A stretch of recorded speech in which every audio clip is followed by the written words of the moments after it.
Hello all, welcome back to another new video of learn with Bhavna. चलो अब हम फटाफट अपना क्वेश्चन 4 स्टार्ट करते हैं। राइट, अगर आपने पहले वाले क्वेश्चन नहीं देखे हैं या फिर आप क्वेश्चन 4 के बाद भी जितने क्वेश्चन आने वाले, अगर आप वो सारे क्वेश्चन देखना चाहते हैं वन प्लेस पे, मैंने एक फोल्डर बना दिया है, वहाँ जाके सारे क्वेश्चन चेकआउट कर सकते हो ताकि आपका कोई भी टॉपिक इम्पॉर्टेंट क्वेश्चन मिस ना हो एग्ज़ाम के लिए। Right, and one more great information मैं आपके साथ शेयर करना चाहती हूँ। मैंने एक इम्पॉर्टेंट टिप्स की वीडियो डाल दी है अपने यूट्यूब चैनल पे with the name of important tips. अगर आपको वो नहीं मिलती है या फिर आपको you want everything at a place, तो अभी ऊपर आई बटन में या फिर वीडियो के स्टार्टिंग में आई बटन में मैं वो वीडियो का लिंक डाल दूंगी। आप उस वीडियो पे क्लिक करके and you can watch important tips. आपके जितने भी डाउट्स हैं, जितने भी कंफ्यूजन है, आपको कैसे क्वेश्चन अटेम्प्ट करने हैं, कैसे आपको टाइम पे एग्ज़ाम अपना फिनिश करना है, and all important tips related to exam मैंने उस वीडियो में मेंशन की हैं। तो मैं आपको कहना चाहूँगी कि प्लीज़ आप एग्ज़ाम अटेंड करने से पहले वो वाली वीडियो ज़रूर देखिएगा। ओके, चलो हम अपना क्वेश्चन अब स्टार्ट करते हैं। हमें बात करनी है मल्टीकल्चरल एजुकेशन की, एंड वो कैसे कंटेम्प्रेरी सोसाइटी में, टुडेज सोसाइटी में इम्पॉर्टेंट है मल्टीकल्चरल एजुकेशन। चलो अपना आंसर, लेट्स बिगिन। तो फर्स्ट पैराग्राफ हमारा क्या रहेगा, इंट्रोडक्शन का। हाँ जी, तो मैं कुछ चीज़ें ऐसी हैं जो मैं ड्यूरिंग द आंसर में नहीं प्रोवाइड करना चाहती, या फिर आंसर बहुत ज़्यादा लंबा हो जाता है उसकी वजह से अननेसेसरी, राइट। तो उसके लिए मैंने इंपॉर्टेंट टिप्स में ये सारी चीज़ें मेंशन की है कि आपका फर्स्ट पैराग्राफ कैसे रहेगा, आप अपने आंसर को कैसे फॉर्मेट करोगे, अंडरलाइनिंग आप कैसे अंडरलाइन करोगे, कैसे अपने पॉइंट्स को हाईलाइट करोगे ताकि एक बेटर इंप्रेशन रहे and you can score better of course. Right, चलो हम हमारा फर्स्ट पैराग्राफ इसका इंट्रोडक्शन का। तो आपको बताना कि कैसे एक मल्टीकल्चरल एजुकेशन वो एजुकेशनल फिलॉसफी है जो कि रिकग्नाइज, रिस्पेक्ट और इनकॉर्पोरेट करती है डिफरेंट कल्चर्स को, ताकि स्टूडेंट्स अपनी टीचिंग एंड लर्निंग प्रोसेस में और भी ज़्यादा इफ़ेक्टिवली लर्न कर सकें, चीज़ों से को रिलेट कर सकें, उन चीज़ों से बेटर लर्न लर्न कर सकें। राइट, अगर आप फॉर एग्ज़ाम्पल बचपन से ही हमें हमारा कल्चर सिखाया जाता है, और अगर वही कल्चर आप एजुकेशन में देखते हो, एजुकेशन उस कल्चर के बेसिस पे अगर बनी है, एग्जाम्पल्स उस तरीके से सेट है, देन ऑफ कोर्स आपकी भी अंडरस्टैंडिंग बेटर हो जाती है। राइट, तो ये मल्टीकल्चरल एजुकेशन इस तरीके से इम्पॉर्टेंट होती है स्टूडेंट्स के लिए भी और टीचर्स के लिए भी। ये मल्टीकल्चरल एजुकेशन बात करती है कि एक ऐसी इंक्लूसिव क्लासरूम हो जहाँ पे सभी कल्चर, एथनिक और सोशल बैकग्राउंड के लोगों को फील वैल्यूड एंड रिप्रेजेंटेड किया जाए। मतलब कि ये ना हो सिर्फ एक कल्चर की बात कर हो रही हो। अगर इंडिया एक मल्टीकल्चरल कंट्री है, डिफरेंट कल्चर से लोग हैं, तो एजुकेशन भी उस तरीके से होनी चाहिए, क्लासरूम भी उस तरीके से होनी चाहिए, हर किसी के कल्चर को रिस्पेक्ट एंड वैल्यू देनी चाहिए। जब हम मल्टीकल्चरल एजुकेशन की बात करते हैं तो हम बात करते हैं कि कैसे हम रीथिंक कर सकते हैं एजुकेशनल गोल्स को टीचिंग मेथड में, पॉलिसीज़ में, और इससे प्रमोट कर सकते हैं हम इक्विटी, जस्टिस और mutual respect for every culture. जब हम बात करते हैं सोशियोलॉजिकल अंडरस्टैंडिंग की डाइवर्सिटी के केस में, जो कि इंडिया में तो देखी जाती है, तब मल्टी कल्चरल एजुकेशन एक बहुत इंपॉर्टेंट चीज़ आ जाती है, जहाँ पे ये जितनी भी इनइक्विटीज़ हैं उनको एड्रेस करती है, कल्चर में हेजेमोनी की बात करती है। राइट, और स्टूडेंट्स को प्रिपेयर करती है कि एक इंटरकनेक्टेड और प्लूरलिस्टिक वर्ल्ड के लेंस से वो पूरी सोसाइटी को या वर्ल्ड को देखे। राइट, वर्ल्ड में सिर्फ एक ही कल्चर नहीं है, फिर एक ही तरीके के लोग नहीं है, डिफरेंट कल्चर, डिफरेंट बैकग्राउंड से लोग हैं, हर किसी बैकग्राउंड को, हर किसी कल्चर को रिस्पेक्ट मिलनी चाहिए। ये मल्टीकल्चरल एजुकेशन का एक मोटिव होना चाहिए। ओके, अब हम इम्पोर्टेंस की बात कर लेते हैं, जो कि हमारे क्वेश्चन का सेकंड पार्ट है। राइट, इम्पोर्टेंस क्या है मल्टीकल्चरल एजुकेशन का इन कंटेम्प्रेरी सोसाइटी।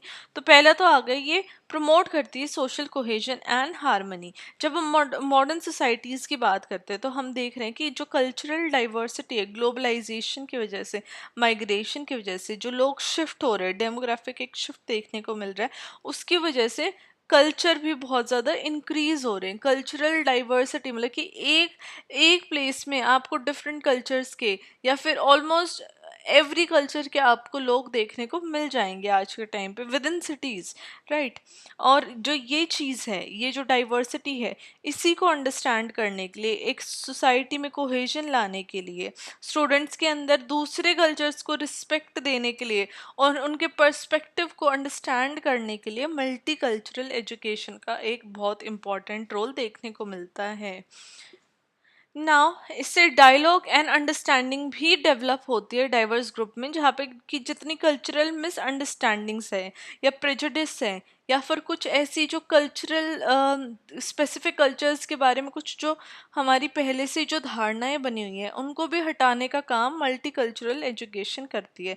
तो ये जितने भी स्टीरियोटाइप्स हैं, अंधविश्वास हैं, राइट, तो इनको एड्रेस करने से क्या होएगा, एक इंक्लूसिव और एक हारमोनियस, मतलब कि एक हैप्पी सोसाइटी बनेगी जिसमें कि डिफरेंसेस ख़त्म हो जाएंगे और डिफरेंसेस, सोच में जो डिफरेंस है लोगों के, वो ख़त्म होते हुए दिखेंगे और लोगों के जो डिफरेंट कल्चर्स हैं वो रहते हुए भी एक स्ट्रॉन्ग सोसाइटी, एक हैप्पी सोसाइटी देखने को मिलेगी with the help of multi cultural education.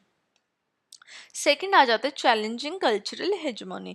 जब हम सोशोलॉजिकल पर्सपेक्टिव से देखते हैं मल्टीकल्चरल एजुकेशन, तो हम देखते हैं कि एजुकेशन कई बारी जो डोमिनेंट कल्चर नॉर्म्स हैं उनको आगे बढ़ा देती है, राइट। और जितनी भी जो माइनॉरिटी कल्चर्स हैं उनके कल्चर को इतना मद्देनज़र नहीं रखा जाता है, फिर उनके कल्चर के ऊपर ज़्यादा बातें नहीं होती है, जिसकी वजह से सोसाइटी में और भी ज़्यादा हायरार्की और भी ज़्यादा डिफ्रेंसिएशन देखने को मिलती है। जब हम पेरे बोर्डियो का काम, अब देखो जो ये जैसे ये इम्पोर्टेंट है पेरे बोर्डियो का वर्क, तो आप इसको एग्जाम में अंडरलाइन करोगे, राइट। तो जो पेरे बोर्डियो का जो कॉन्सेप्ट है कल्चरल कैपिटल, वो बात करता है डोमिनेंट कल्चर की। वो बताते कि कैसे जो डोमिनेंट कल्चर होता है किसी भी सोसाइटी का, वो एजुकेशन को भी इन्फ्लुएंस करता है, एजुकेशन में उसी के बारे में बात होती है और उसी को ज़्यादा महत्व दिया जाता है। जब हम मल्टीकल्चरल एजुकेशन के चैलेंजेस की बात करते हैं, तो हम देखते हैं कि कैसे हमें और भी जो डिफरेंट कल्चर्स हैं, जो थोड़े से मार्जिनलाइज्ड कल्चर है, हमें कैसे उनकी वॉइसेस लेके आनी है, कैसे उनकी हिस्ट्रीज, एक्सपीरियंसेस को एजुकेशन के अंदर लाना है, ताकि बाकी सब कल्चर, मतलब कि एवरी डिफरेंट कल्चर के स्टूडेंट्स को उनके बारे में भी इंफॉर्मेशन हो और उनको भी एक प्लेटफॉर्म मिले। इससे ये भी पता चलता है कि स्टूडेंट्स एक्चुअली लर्न करते हैं डिफरेंट कल्चर के स्ट्रगल्स के कंट्रीब्यूशन के बारे में, वो जानते हैं, एंड देन वो चीज़ कहीं ना कहीं उनके अंदर रहती है, ताकि वो उनको भी एक रिस्पेक्टफुली नज़रों से देखें और सोसाइटी के अंदर एक बैलेंस आए। मतलब कि उनको पता चलता है कि हाँ, जैसे हमारा कल्चर इम्पॉर्टेंट है वैसे ही डिफरेंट कल्चर्स भी इम्पॉर्टेंट है, उनके अपने स्ट्रगल है, अपने चैलेंजेस है, अपनी स्ट्रेंथ है। तो एक इक्विटेबल सोसाइटी, एक इक्वल नज़र से फिर डिफरेंट कल्चर के लोगों को फिर सोसाइटी में भी प्लेटफॉर्म मिलता है और देखा भी जाता है। थर्ड आ जाता है फॉस्टरिंग इक्विटी एंड इंक्लूजन। अब एक जो इम्पोर्टेंट ऑब्जेक्टिव है मल्टीकल्चरल एजुकेशन का, वो है जितनी भी इनइक्वालिटीज़ है एजुकेशन सिस्टम के अंदर उसको एड्रेस करना। जब मार्जिनलाइज्ड ग्रुप्स जो होते हैं वो काफ़ी ज़्यादा बैरियर्स उनको देखने को मिलते हैं एजुकेशनल सक्सेस में, क्योंकि उनके अगेंस्ट डिस्क्रिमिनेशन प्रैक्टिस देखी जाती है, उनकी रिप्रेजेंटेशन इतनी होती नहीं है और वो सोशली भी और इकोनॉमिकली भी बैकवर्ड होते हैं, बहुत ज़्यादा चैलेंजेस उनको देखने पड़ते हैं। लेकिन जब हम मल्टीकल्चरल एजुकेशन की बात करते हैं तो हम देखते हैं कि multicultural education inclusive learning environment के बारे में बात करता है, जहाँ पे हर एक डिफरेंट कल्चर के स्टूडेंट उसको लगता है कि हाँ, हमारी रिप्रेजेंटेशन हो रही है, हम भी कहीं ना कहीं इंक्लूडेड हैं एंड वी आर वैल्यूड। तो ये डिफरेंट ग्रुप्स की जितनी भी यूनिक नीड्स हैं, राइट, उनको इक्वली मीट करता है मल्टीकल्चरल एजुकेशन, जिससे कि वो मार्जिनलाइज स्टूडेंट्स को एम्पावर करते हैं और प्लेइंग फील्ड में वो सोशल मोबिलिटी लेके आते हैं। तो इस तरीके से इक्विटी और इंक्लूजन भी मल्टीकल्चरल एजुकेशन के वजह से या उसके थ्रू देखी जाती है। फोर्थ आ जाता है डेवलपिंग ग्लोबल कॉम्पिटेंस। अब जब हम ग्लोबलाइजेशन की बात करें जहाँ पे वर्ल्ड वन प्लेस ही बन रहा है, तो हम देख रहे हैं कि कैसे डिफरेंट पीपल डिफरेंट बैकग्राउंड से कैसे एक दूसरे के साथ इफेक्टिवली एंगेज कर रहे हैं, कम्युनिकेट कर रहे हैं। वहीं पे जब हम मल्टीकल्चरल एजुकेशन की बात करते हैं, तो मल्टीकल्चरल एजुकेशन स्टूडेंट्स को इस तरीके से प्रिपेयर कर रहा है कि वो जितने भी एंटी कल्चरल पीपल, अगर वो अपने से भी डिफरेंट कल्चर के लोगों से मिलेंगे, ऑफ कोर्स अगर वो ग्लोबलाइज्ड वर्ल्ड हो गया तो मिलेंगे ही, राइट। उससे तो कोई भी अवॉइड नहीं हो सकता है, या फिर उससे कोई भी बच नहीं सकता है इंटरेक्शन से, राइट। तो इस तरीके से मिले कि उनके अंदर एक एम्पैथी हो, राइट, दूसरे कल्चर को भी वो रिस्पेक्ट करे, और दूसरे के कल्चर के अकॉर्डिंग वो अपनी जो बिहेवियर है, जो अपनी बात है, उसको मॉडिफाई भी कर सके। ये स्टूडेंट्स को ये सिखाता है कि जितनी भी डाइवर्सिटी है, कल्चरल डिफरेंसेस है, उनको वैल्यू करे, और उन बाउंड्री है, कल्चरल बाउंड्रीज, उनको अपने बिहेवियर के अंदर, अपनी बातों के अंदर भी लेके आए। बाउंड्री का मतलब ये नहीं है कि आप किसी और से बाउंड्री बना लो, किसी और से दूरी बना लो, नहीं। बाउंड्री इस तरीके वाली बाउंड्री कि आप किसी को भी कल्चरली या कल्चर के बेसिस पे हर्ट ना करो। तो ये ना कि उनकी पर्सनल हेल्थ ग्रोथ में हेल्प कर रहा है मल्टीकल्चरल एजुकेशन, लेकिन ये उनको ऐसी स्किल्स भी प्रोवाइड कर रहा है जो कि ग्लोबल इकोनॉमी में मल्टीकल्चरल वर्क प्लेस में इंक्रीजिंगली डिमांड में आ रही है। फिफ्थ पॉइंट हमारा देखने को मिलता है स्ट्रेंथनिंग आइडेंटिटी एंड बिलोंगिंग। तो एजुकेशन एक बहुत इंपॉर्टेंट रोल प्ले करता है, वो शेप करता है स्टूडेंट्स की आइडेंटिटी को, और वो कहाँ बिलोंग कर रहे हैं उस वाली फीलिंग को। जब हम बात कर रहे हैं स्टूडेंट जो कि माइनॉरिटी या इमिग्रेंट बैकग्राउंड से आ रहे हैं, राइट, तो हम बात करें कि ऐसा जो ट्रेडिशनल करिकुलम था, जो जो पहले के टाइम पे उनके जो लाइव्ड एक्सपीरियंसेस थे, राइट, उनके बारे में बात नहीं होती थी। जो सिर्फ डोमिनेंट कल्चर था उसके बारे में बात होती थी। तो जितने भी जो ये माइनॉरिटी कल्चर्स थे, इमिग्रेंट बैकग्राउंड्स थे, उनकी वो बच्चे जो थे वो एलियनेटेड फील करते थे, वो सोसाइटी का हिस्सा, सोसाइटी का पार्ट फील नहीं कर पाते थे, बिकॉज उनके बारे में बात ही नहीं हो रही है, उनको एड्रेस ही नहीं किया जा रहा है। लेकिन वहीं पे जब हम मल्टीकल्चरल एजुकेशन की बात करते हैं, तो हम देखते हैं कि multicultural education diverse different identities और एक्सपीरियंसेस को एड्रेस भी कर रहा है, और स्टूडेंट्स प्राइड लेते हैं, वो प्राउड फील होते हैं, हाँ, कि ये हमारा बैकग्राउंड है, ये हमारा हेरिटेज है, और हम इस सोसाइटी से बिलोंग कर रहे हैं। तो एक उनको ये वाली फीलिंग आती है कि yes, we are also a part of society. तो ये जो फीलिंग है आइडेंटिटी की, ये बहुत ज़्यादा इम्पॉर्टेंट हो जाती है किसी भी ग्रुप के इंडिविजुअल के अंदर, सेल्फ एस्टीम, कॉन्फिडेंस, और एक सोसाइटी का पार्ट अपने आप को फील करने में या समझने में। सिक्स हमारा आ जाता कम्बैटिंग रेसिज्म एंड डिस्क्रिमिनेशन। अभी जैसे हमने जितनी बात की कि भाई पहले वाले जब हम एजुकेशन की बात कर रहे हैं, वहाँ पे जो डोमिनेंट कल्चर है उनके बारे में बात होती थी, और कहीं ना कहीं जो मार्जिनलाइज्ड कल्चर था उसको इग्नोर किया जाता था। तो वहीं पे जब हम मल्टीकल्चरल एजुकेशन की बात कर रहे हैं, तो हम देख रहे हैं कि इसने ये जो डिस्क्रिमिनेशन है, ये जो रेसिज्म है, उसको कहीं ना कहीं अवॉइड कर दिया है, उसको कहीं ना कहीं हटा दिया है। क्योंकि मल्टीकल्चरल एजुकेशन क्या करता है, डिफरेंट पर्सपेक्टिव, डिफरेंट जो स्टीरियोटाइप्स हैं ऑफ डिफरेंट कल्चर, उनको चैलेंज करता है, और बच्चों के अंदर क्रिटिकल थिंकिंग की जो एबिलिटी है वो लेके आता है about different cultures, about the power, about privileges and inequality, जिसकी वजह से जो स्टूडेंट्स हैं वो खुद ब खुद ये क्वेश्चन करने लग जाते हैं कि इनके साथ ऐसा क्यों हो रहा है, why are these discriminatory practices, why are these bad practices happening within the society। तो ये बच्चे खुद ब खुद क्वेश्चन करते हैं, क्योंकि उनके अंदर हमने क्रिटिकल थिंकिंग डाल दी, उनके अंदर हमने जो राइट को राइट बोलने वाली चीज़ और रॉन्ग को रॉन्ग बोलने वाली चीज़, ये क्रिटिकल थिंकिंग होती है, राइट। जब बच्चों को पता हो कि yes what is wrong what is right, और वो उसको क्वेश्चन कर पाए, तो ये जो थिंकिंग जो डेवलप हो रही है, और सोसाइटी को वो एक इक्वल लेवल पे देखना चाह रहे हैं, तो ये मल्टीकल्चरल एजुकेशन ही इस टाइप की जो थॉट प्रोसेस है वो बच्चों के अंदर लेके आती है। सेवेंथ आ जाता है हमारा encouraging critical thinking and civic engagement. जब हम सोशोलॉजिकल पर्सपेक्टिव से देखते हैं मल्टीकल्चरल एजुकेशन, तो हम देखते हैं कि कैसे क्रिटिकल कॉन्शियसनेस बच्चों के अंदर लेके आता है, जैसे पॉलो फेरियर ने अपने वर्क में बोला है, राइट। अब देखो अगेन वन मोर सोशोलॉजिस्ट का यहाँ पे नाम आ गया, तो आप उसको अंडरलाइन करोगे एग्जाम में।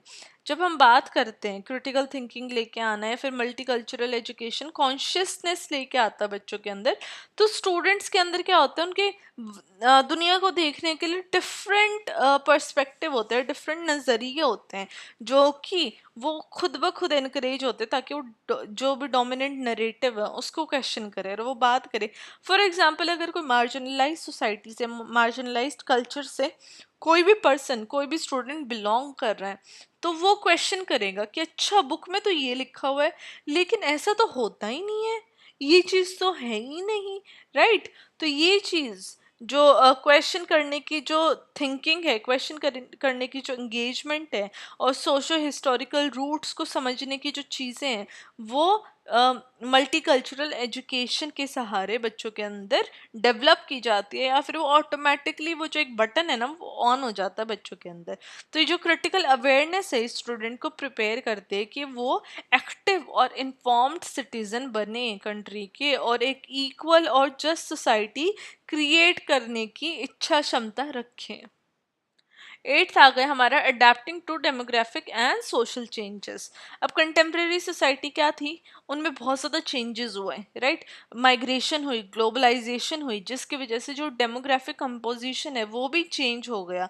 अब क्लासरूम्स में ज़्यादातर क्या देखा जाता है, डिफरेंट बैकग्राउंड के बच्चे देखे जाते हैं, जिनके कल्चर अलग है, लैंग्वेज अलग है, और सोशल बैकग्राउंड भी अलग है। तो मल्टी कल्चरल एजुकेशन इंश्योर करती है कि स्कूल्स के अंदर हर एक डिफरेंट बैकग्राउंड, हर एक डाइवर्स लर्नर की जो भी नीड्स हैं, एजुकेशनल नीड्स है, साइकोलॉजिकल जो नीड्स हैं, वो फुलफिल हो। और ये काम मल्टीकल्चरल एजुकेशन करती हैं, जहाँ पे वो हर एक स्टूडेंट के जो एजुकेशनल एक्सपीरियंसेस हैं, वहाँ पे उनके जो एफर्ट्स हैं, उनकी जो अपब्रिंगिंग है, उनको रिकॉग्नाइज करती है और अप्रिशिएट भी करती है, राइट। तो ये हमने 8 इम्पोर्टेंस देखे मल्टीकल्चरल एजुकेशन के। अगर आपको एग्जाम में लिखना है ना, तो आप ये सारे 8 लिख सकते हैं, बट अगर मान लो शॉर्ट फॉर्म में क्वेश्चन आ जाता है तो आप 5 लिख दो, that is more than enough. चलो अब हम बात कर लेते हैं कंक्लूजन की। तो कंक्लूजन आपको हर एक आंसर में लिखनी है, आपको ऐसे हेडिंग डालनी है और उसको अंडरलाइन करना है। जब हम बात कर रहे हैं मल्टी कल्चरल एजुकेशन की, तो हम बात कर रहे हैं कि कैसे डाइवर्सिटी, इन इक्वालिटी और ग्लोबलाइजेशन एक न्यू रियलिटी प्रोवाइड करते हैं। ये सुपरफिशियल एफर्ट जो कि सिर्फ बुक में लिखा हुआ है उसके बारे में नहीं होती मल्टीकल्चरल एजुकेशन, लेकिन ये उससे भी बहुत ज़्यादा परे होती है, जहाँ पे थिंकिंग बच्चों के अंदर डेवलप करना है, एक सोशल जस्टिस, इक्वालिटी और कल्चरल अंडरस्टैंडिंग की बात मल्टीकल्चरल एजुकेशन करती है। जब हम कंटेम्प्रेरी सोसाइटीज़ की बात करते हैं, जहाँ पे कल्चरल कॉन्फ्लिक्ट्स, आइडेंटिटी पॉलिटिक्स, ये सारी चीज़ें देखी जाती हैं, वहाँ पे मल्टीकल्चरल एजुकेशन बहुत ज़्यादा इम्पॉर्टेंट हो जाते हैं, क्योंकि ये बच्चों के अंदर हार्मनी वाली फीलिंग लाते हैं, राइट। कि हमारे कल्चर बेशक से अलग हो, लेकिन we are all one. Critical thinking लेके आते हैं, राइट। अगर किसी के साथ गलत भी हो रहा है तो उसको भी क्वेश्चन करने वाली जो क्षमता है, वो क्रिटिकल थिंकिंग बच्चों के अंदर आती है, और बच्चे अपने आप को एक प्लूरलिस्टिक वर्ल्ड में देखने के लिए प्रिपेयर करते हैं।